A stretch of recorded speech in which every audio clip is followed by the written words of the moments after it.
Junior NTR సినిమాల్లో నువ్వు మొదటి రోజుల్లో చాలా సినిమాల్లో ఉన్నావు. తర్వాత కూడా అండి మొన్నటిదాకా కూడా చేస్తూ వచ్చాను నేను. జనతా గ్యారేజ్, ఈవెన్ ఇప్పుడు ఆర్ఆర్ఆర్. అవును, ఈ మధ్య కూడా ఆర్ఆర్ఆర్లో తన్నే కదా ఇంట్రొడ్యూస్, తన క్యారెక్టర్ని కదా ఇంట్రొడ్యూస్ చేసే క్యారెక్టర్ అది. ఎగ్జాక్ట్లీ అప్పటి నుంచి అది ఇలా కంటిన్యూ అవుతూనే ఉంది మీ ఇద్దరి మధ్యాహ్నం. నీకు అలాంటి ఫ్రెండ్షిప్ ఇంకెవరితో లేదా? ఉందండి, నాకు తరుణ్తో ఉంది. తరుణ్తో ఐఎమ్ వెరీ క్లోజ్. మనోజ్తో ఉంది ఆ క్లోజ్నెస్. ఇంకా నాకు శివబాలాజీతో ఉంది. ఓకే, బట్ తరుణ్ ఒక ఫైర్ లాగా వచ్చి అలాగ ఆగిపోయాడు. లేదండి, నాకు ఐ డోంట్ నో, బట్ అతను అనుకుంటే ఇప్పటికీ రాగలుగుతాడు.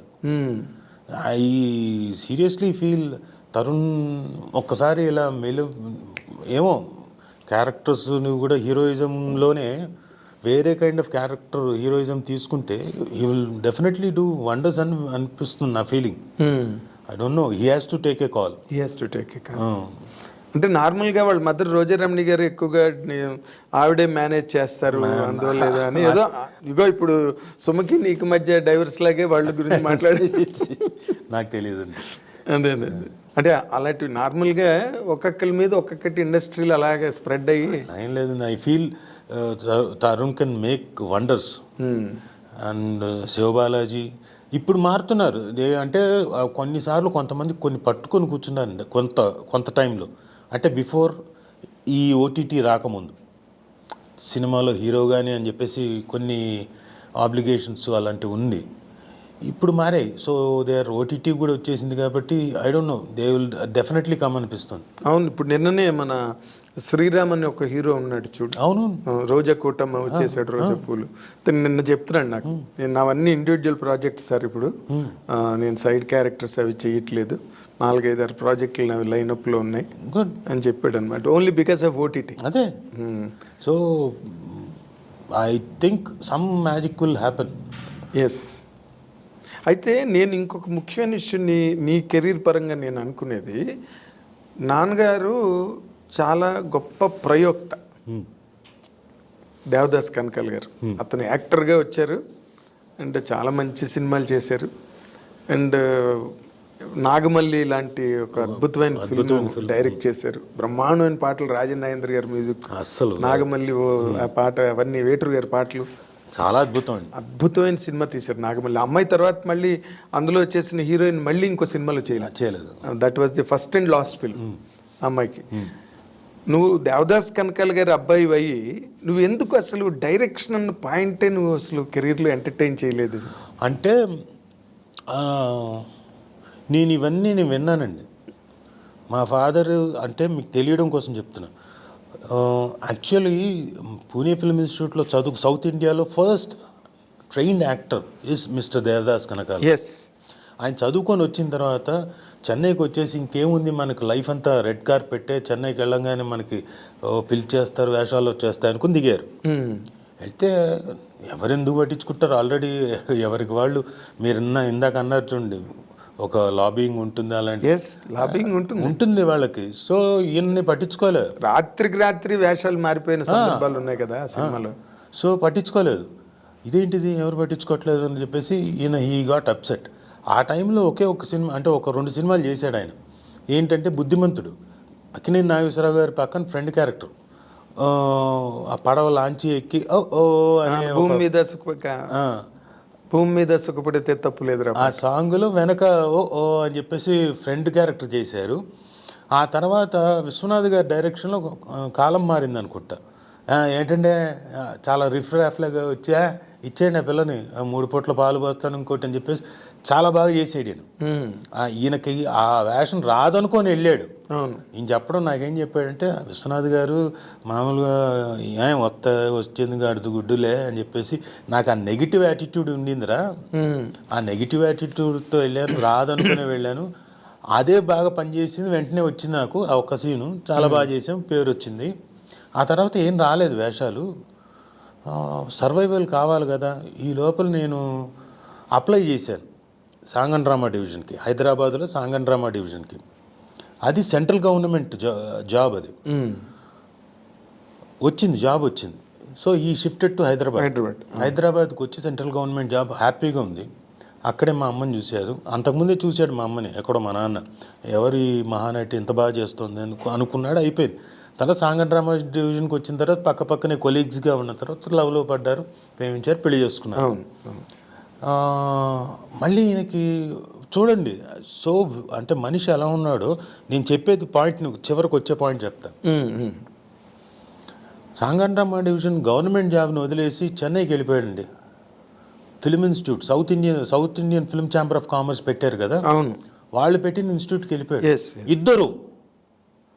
ఇద్దరు మా మదరు మా ఫాదరు ఇద్దరికి గవర్నమెంట్ జాబ్ ఉండగా, సెక్యూర్డ్ జాబ్ ఉండగా వదిలేసి అలా వెళ్ళిపోయారు. మా నాన్న వెళ్ళాడంటే సరే south Indian film chamber of commerce 10 మంది తయారు చేయొచ్చు అనుకున్నాడు, ఏమో వస్తే వేషాలు వస్తాయి అనుకున్నాడు.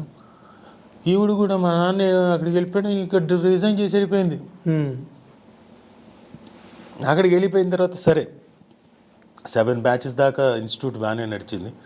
తర్వాత ఫిల్మ్ ఛాంబర్ వాళ్ళు మూసేశారు ఇన్స్టిట్యూట్ని. అవును, అదే ఆ బ్యాచ్లోనే కదా చిరంజీవి గారు, రజనీకాంత్ వీళ్ళందరూ కూడా, రాజేంద్ర ప్రసాద్ వాళ్ళంతా అక్కడ తయారైన వాళ్ళు. మూసేసిన స్టాఫ్లో నుంచి ఇక్కడ మా మదరు ముల్లా మాస్టర్ అని అక్కడ స్టూడెంటే, అక్కడ నేర్చుకున్న ఆయన అడియార్ ఫిల్మ్ ఇన్స్టిట్యూట్ జాయిన్ చేశారు. అదేంటి, స్టేట్ గవర్నమెంట్ జాబ్. మా అమ్మకి స్టేట్ గవర్నమెంట్ జాబ్ వచ్చింది. Note this point again. మా అన్న అప్పటిదాకా ఉన్నవాడు, మంచి వేషాలు వచ్చాయి. ఓ సీత కథ పెద్ద హిట్, చాలా పెద్ద హిట్, 4 లాంగ్వేజెస్లో. ఇంకా అది తీద్దామని అందరూ మలయాళం నుంచి, తమిళ నుంచి, ఈయనకి లాంగ్వేజ్ ప్రాబ్లం ఉంది. అవును, తమిళ రాదు, ఎన్నాళ్ళైనా రాలేదు, బ్యారియర్ ఉండింది. అవును, అదే సినిమాని బాలుచంద్ర గారు అనుకోండి, బాలుచంద్ర గారే తీశారు. ఎవరితోటి, రజనీకాంత్ గారితో. ఇది సేమ్ మా నాన్న ఏదైతే చేశారో క్యారెక్టర్, అదే క్యారెక్టర్ని రజనీకాంత్ గారి స్టైల్ అంతా నాన్న దగ్గర నుంచి వచ్చిందే, ఆ జుట్టు ఎగరేయడం. అవును, ఎస్ ఎస్, అది ఫస్ట్ సినిమాలో ఆయన కూడా అలా ఎగిరేసి అలా వచ్చారు, సేమ్ ఇది. అవును, సో ఆ లాంగ్వేజ్ ఆయనకు అక్కడ ఆ వేషాలు. ఇంకా ఆ తర్వాత సిరిసిరి మువ్వ, మాంగళ్యానికి మరో ముడి, ఇలాంటి ఒక విశ్వనాథ్ గారి దగ్గర చేస్తూ అక్కడే ఒక 6-7 సినిమాలు చేశారు. తర్వాత ఏమనుకున్నాడంటే ఈయన, ఎంతకాలం ఇది నేను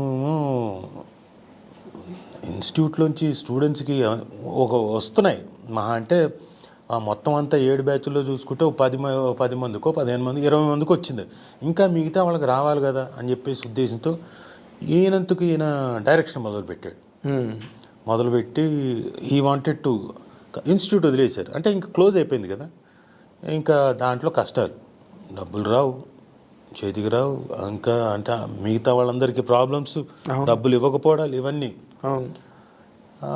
తర్వాత ఈయన డైరెక్షన్ మొదలుపెట్టిన దాంట్లో ఒకటి చలిచేమలు బాగానే ఉండింది, నిజం పోయింది. అవును, మీరన్న నాగమల్లి సాంగ్స్ పరంగా చాలా పెద్ద హిట్, కానీ సినిమా పెద్దగా ఆడలేదు, రెవెన్యూ పరంగా రాలేదు.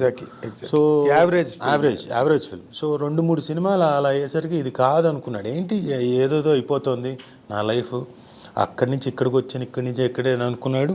అదే టైంలో ఏఆర్ కృష్ణ గారు ఇక్కడ రిపట్రీ, ఆంధ్రప్రదేశ్ రిపట్రీ ఉండింది. దేవదాస్ నువ్వు ఇక్కడికి వచ్చే ఇక్కడ టీచింగ్ అని చెప్పేసాను. అది సెమీ గవర్నమెంట్. అంటే ఇక్కడికి వచ్చి ఈయన నైట్ వెళ్ళిపోదాం పదా, రిపట్రీ అక్కడ పెడుతున్నాడు ఏఆర్ కృష్ణ గారు అంటే, మా అమ్మ స్టేట్ గవర్నమెంట్ జాబ్ రిజైన్ చేసి వచ్చేసింది ఇక్కడికి. ఇది సెమీ గవర్నమెంట్. ఇక్కడ స్టైఫండ్ ఇచ్చి ఆర్టిస్టులను తయారు చేస్తారు. అక్కడే మన దీక్షిత్ గారు, భిక్షు గారు వీళ్ళంతా నేర్చుకుంది. వీళ్ళంతా 2 years అక్కడి నుంచి మళ్ళీ మధు ఫిల్మ్ ఇన్స్టిట్యూట్ షిఫ్ట్ అయ్యారు 2 years తర్వాత. అక్కడి నుంచి మళ్ళీ 2 ఏళ్ళు చూసిన తర్వాత మా ఓన్ ఇన్స్టిట్యూట్ పెట్టుకున్నాం 85 నుంచి. అక్కడ కష్టాలే, అక్కడ అన్ని కష్టాలే, అప్పులు, కష్టాలు, ఎప్పుడు సవ్యంగా డబ్బులు ఉండేవి కాదు. ఇవన్నీ నేను చూస్తున్నాను, నాకు స్ట్రాంగ్గా మైండ్లో పడిపోయింది. నో, ఒకదానికి స్టిక్ అవుదాం, సంపాదిద్దాం, అది డైరెక్షన్కి వెళ్దాం, తర్వాత టైం ఉంది, ఇంకా ముందైతే ఇది చేద్దామని యాక్టింగ్కి మాత్రం స్టిక్ అయ్యాను. సో అదే ఆ విధంగా స్టిక్ అయిపోయాను. కాబట్టి చేశాను, అది మా ఓన్ ప్రొడక్షన్స్లో డైరెక్షన్ చేశాను తప్ప బయట దీనికి డైరెక్షన్ చేయలేదు. కంటిన్యూస్గా డే అంటే ఇప్పుడు ఉన్నది మళ్ళీ డిస్టర్బ్ అవ్వడం ఇష్టం లేక ఖచ్చితంగా డిస్టర్బ్ అవుతుంది సార్. ఎందుకంటే రాజీవ్ డైరెక్ట్ చేసుకుంటున్నాడులే. నేను మధ్యలో ఒక సీరియల్ ప్రొడ్యూస్ చేశానండి. ఆ ఒక సీరియల్ ప్రొడ్యూస్ చేస్తున్నాడు అని చెప్పేసి వేషాలు రాలేదు ఒక ఇయర్. అది కూడా నేనేం అక్కడేంటి 24 గంటలు అక్కడ ఉండను. వాళ్ళకి అన్నీ అప్పచెప్పి నేను అప్పటికి గట్టెక్కించి విత్ ఇన్ 1 monthలో అన్నీ అయిపోయాయి. కానీ తర్వాత రాలే. దాదాపు ఏంట్రా అంటే రాజీవ్ ప్రొడ్యూస్ చేస్తున్నాడులే, సీరియల్లో బిజీగా ఉన్నాడని చెప్పేసి రాలేదు. అవును, ఇది వేరే ఫాస్ట్గా స్ప్రెడ్ అయిపోతుంది ఇండస్ట్రీలో. మనం అడగకుండా చెప్పేస్తారు అందరూ 100% బిజీగా ఉన్నాడండి అని. ఆ వేషాలు ఇంకోళ్ళకి వెళ్ళిపోతాయి. ఖచ్చితంగా అక్కడ లాబింగ్ పని చేస్తుంది. ఖచ్చితంగా నేను అవన్నీ చూసేసాను సార్. కాబట్టి నేను ఓన్లీ మనీ సంపాదించాను. కానీ అప్పుడు ఆ టైంలో అసలు అంటే ఇక్కడికి షిఫ్ట్ అయ్యి సొంతంగా మీరు ఫాదర్ ఇన్స్టిట్యూట్ పెట్టారే, నాకు అప్పటి నుంచి బాగా తెలుసు దాదాపుగా. ఆ టఫ్ టైం నేను చూశాను, నాన్నగారు టఫ్ టైం చూశాను. బట్ ఆ టైంలో నీకు తెలుసా? తెలుసు, నాలెడ్జబుల్. చూస్తున్నా మరి, రోజు చూస్తున్నా కదా. రోజు చూస్తుంటే ఒక 100, 500 కూడా అప్పు చేయాలా.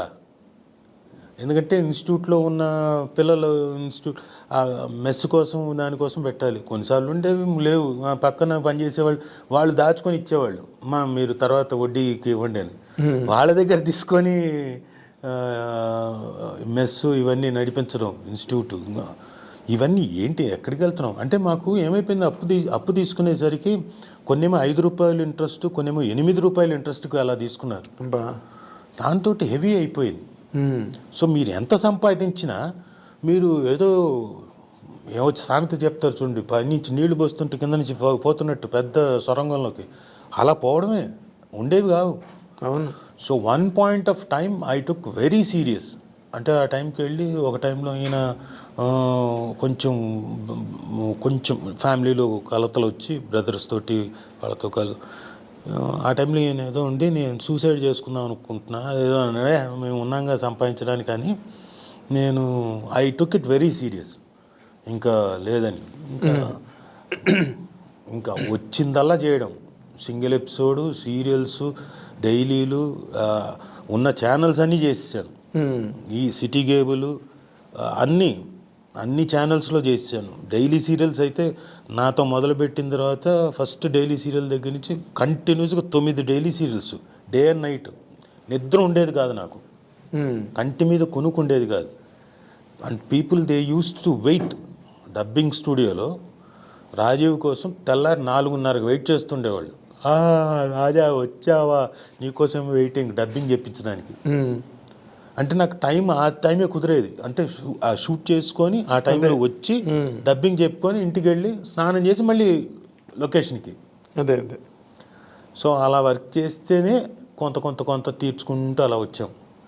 ఆ తర్వాత పెళ్ళి అయిన తర్వాత ఇంకా వైఫ్ వచ్చిన తర్వాత ఇంకిద్దరం కలిసి తీర్చుకుంటూ. సో ఆయన హ్యాపీగా లాస్ట్ డేస్ అయితే మాత్రం he was happy, very happy. ఆయనకి ఏం కావాలో ఆయన అన్నీ పెట్టించుకొని, ఆయన ఫుడ్ విపరీతమైన ప్రియుడు, మంచి భోజనం తెలుసు నాకు మ్యాంగో ఐస్ క్రీమ్ కావాలి, మ్యాంగో ఐస్ క్రీమ్ నువ్వు అదేంటి డయాబెటిక్ పేషెంట్వి అక్కర్లు వద్దు నాన్న, నాకు కావాలంతే.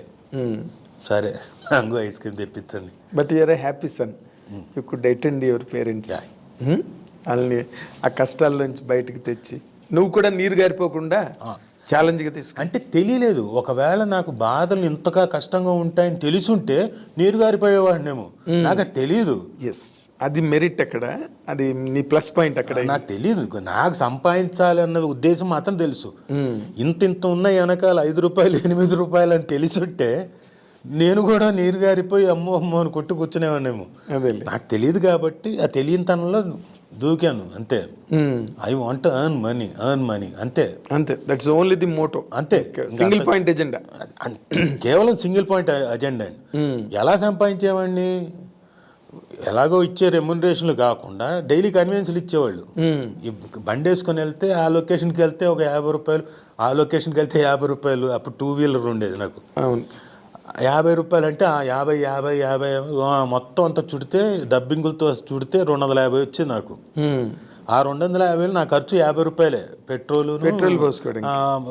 ఎదవలవట్లకి అన్నీ కలిపి 50 రూపాయలు. ఇవి మిగతా 200 కూడా ఇచ్చేవాడిని ఇంట్లో. ఓ రోజు వచ్చి ఆ 200 కూడా ఇచ్చేవాడిని, నా రెమ్యునరేషన్ కాకుండా. గ్రేట్.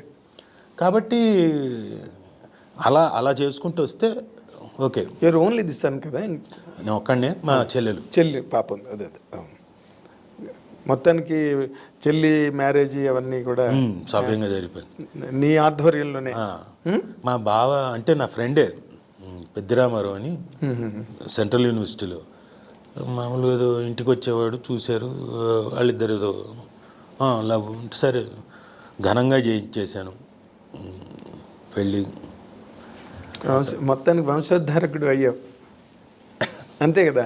ఇప్పుడు వాళ్ళు కొంత దేవదాస్ కనకాల్ గారిలో కొంత అమాయకత్వం ఉండేది, మంచితనం ఉండేది. మంచితనం కొంత అమాయకత్వం నాకు బాగా తెలుసు. కనకాల్ దేవదాస్ గారు మేము బాగా క్లోజ్ ఫ్రెండ్స్. ఎప్పుడు వేటూరు గారు వచ్చినా మేము ముగ్గురు, మాదొక బ్యాచ్. వేటూరు గారిలో ఉండే అమాయకత్వం ఎలాగో ఈయనలో కూడా ఉంది. ఆయన నరుస్తాడు, ఈయనలో మరి అదే ఉంది మళ్ళీ. వేటూరు గారు అన్ని తప్పులండి, ఆయన వేస్ట్ అండి అసలు. చూడండి ఆయన ఎదురుకున్నానే, ఆయన గీతాంజలి 3 క్యాసెట్లు పంపించడానికి ఎయిర్ ఫ్లైట్ టికెట్ పంపిస్తారండి ఎవడైనా 3 క్యాసెట్లకి? చూడండి సార్, ఆయన లేని పనులు సార్. మీకు తెలుసు అన్నీ. ఆయన పాపం వేటూరు గారు ఉండి ఆయన ఎట్లాగో ఉంటుంది పాపం, డబ్బంతా కేసులో, సూట్ కేసుల్లో ఉండేవి ఆయనకి. అవును. ఈయన రోజు ఆయన్ని తిట్టడం, ఎందుకు ఖర్చు పెడుతున్నారు, అవసరమా మీకు, ప్రొడక్షన్లో పెడతారు కదా కారు, మీకెందుకు సపరేట్ కారు అంటే, కరెక్టే దేవదాసు గారు అని ఆయన చాలా అమాయకంగా ఆపేసేవాడు. కారు ఆపేసాడని వేటూరు గారు ఒకరోజు ఆటో తెప్పించుకున్నాడు ఫుల్ డేకి. అవును. అంటే వాళ్ళ అమాయకత్వం అంతే, మంచితనం అమాయకత్వం. వాళ్ళిద్దరి ఆ లక్షణాలు సేమ్. వాళ్ళిద్దరికి అందుకే బాగా కుదిరింది కూడా.